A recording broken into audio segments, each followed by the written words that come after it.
Hello, welcome. I'm on More today with Paddy Cunneen, who is the author of this week's play, Grave Undertaking.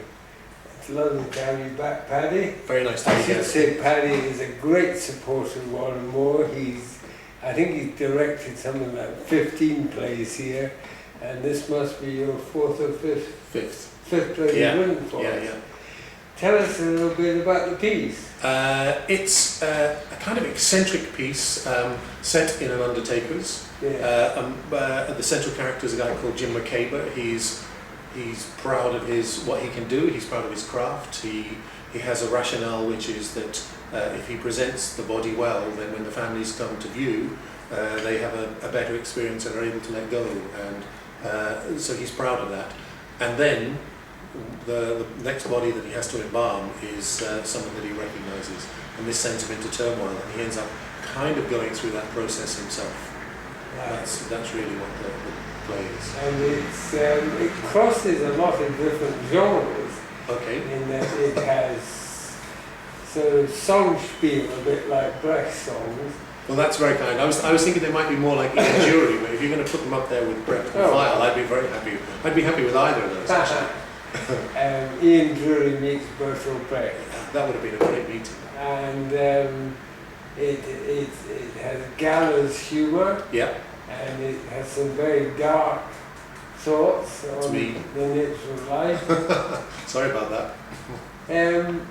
It does, yes. It has all those things. I think I kind of like having a mix. It needs to be a play is. There's a great thing I read once when we were doing some research into fairy stories, which says, he who says something to an audience, but he who says many things says something to everyone in the audience. I know that's a tricky thing, but actually, I think if a play is broad, if it covers some territory and you explore various thoughts in various ways, then there's the opportunity for members of the audience of all kinds of persuasions to find a way into it. And I think humour is always a very good hook.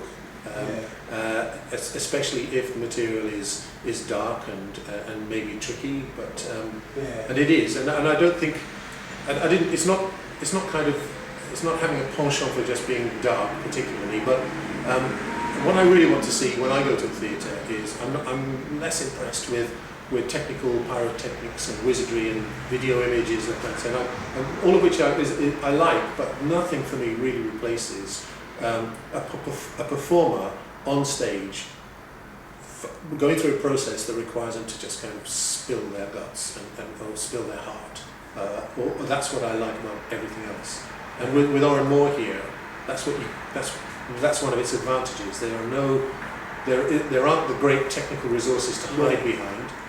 What you have is a very direct relationship with an audience, and I just fancy talking about death, loss, separation, mortality, life, what it means, what are we doing with the time that we have while we live? Do we really think about where we're going? All of those things. Yeah. Loss. Within the play, there is a hint of another culture altogether.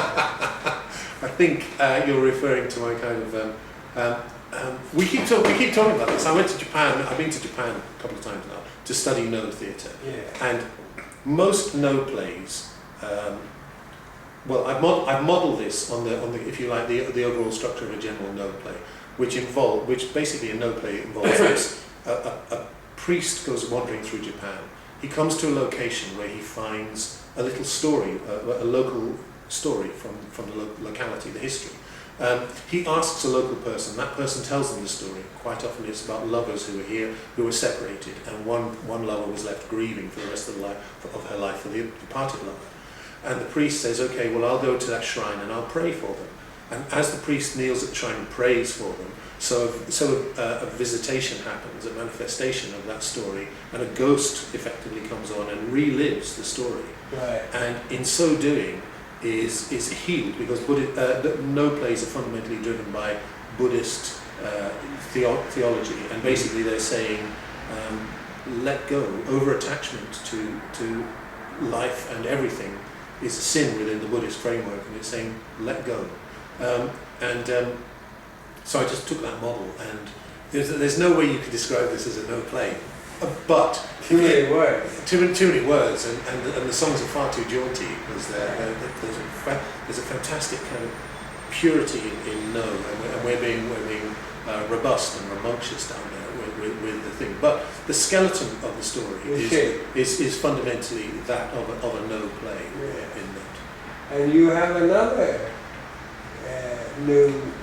play influenced by no, Bubbling Away. I do, yes. Well, I do. I got. It's been a really interesting experience. Just going to another culture, having a look at their theatre, and primarily how that theatre relates to the spiritual life and needs of the people in the culture. And if it's not too grand, I kind of think we could do with some of that kind of refreshment here that actually we need every now and again, as much as we need all the trappings of our contemporary Western life. I don't think it harms us every now and again just to sit down and maybe contemplate. And theatre's a great place to do that. So I do have another play which I'm working on, which is a bigger thing. Are you talking about the bigger one? Because I still want to come here and I'm still going to badger you about, can I do the one about the middle-aged bloke who goes to Kyoto and learns to do no? I want to do that here. I think we should agree to that, don't you? Vote in, send in emails and say, yes, we'd like that, or no, we wouldn't like that. I'll have a free vote on it. If they don't want it, we won't do it. But that would be that's what I would like to. But yes, I'm using forms and principles and ideas and structural takes from it, because I don't think there's any point in writing a no play. But I think because they're done and they're beautiful but I think there is every value in taking contemporary theatre ideas into another environment and allowing that environment and that philosophy to refresh and reinvigorate some of the things that we might do on stage for an audience here. Especially, I'm ranting on. Sorry, stop me. I'm ranting on, but especially when no, for me particularly, is great because it is basically it's built on very, very simple things, and it has a complex minimalism. It requires the audience to imagine a lot, rather than putting up great big things that say this is where you are, you don't have to do any work, like cinema does. And I love that about theatre, is that when it's minimalist in its technical drive, it's more space for the audience to imagine, and that's what we want. And you've got two other very interesting theatre things in the pipeline. I have. You're off to the National Theatre. Yes, I'm doing that. I'm going to go down there and do some music for them. For production of King Lear. Doing down there. Sure. Which you did a classic cut-off here. We did. So it's a play intimately. I know it very well. I think I've done it about 6 times. Have you? Yeah. And then beyond that, you've got another very interesting thing with Cheek by Jowl. Yes, well, I'm an associate director with Cheek by Jowl, and I'm kind of reconnecting with people in London at the moment. And we're going to be going on and doing Shakespeare in Love at some point next year. Yeah. And a stage version. A stage version of Shakespeare in Love. Yep. That should be fascinating. Well, let's see. Let's hope it comes off. Yeah. And you've now got a feet in so many different roles in the theatre. I used to be bipedal, but now I'm kind of octopus. Yes. You're directing, you're writing, you're composing. Yes, but I am. Got a Wolf from Door, etc. And in Japan, you were performing. Yes, I was.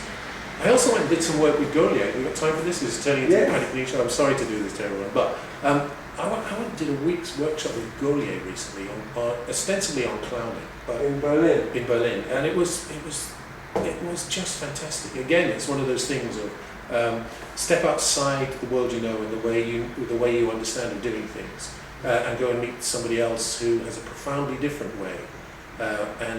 What was really refreshing was to find the great similarities in approach, but also, fantastically articulate and clear theatre philosophy, which manifests itself in an absurd and weird games on stage, which just seem to delight everyone. So I've kind of tried to take a step towards that as well with this. Yeah. So it's not wasted. I'm not just taking all the.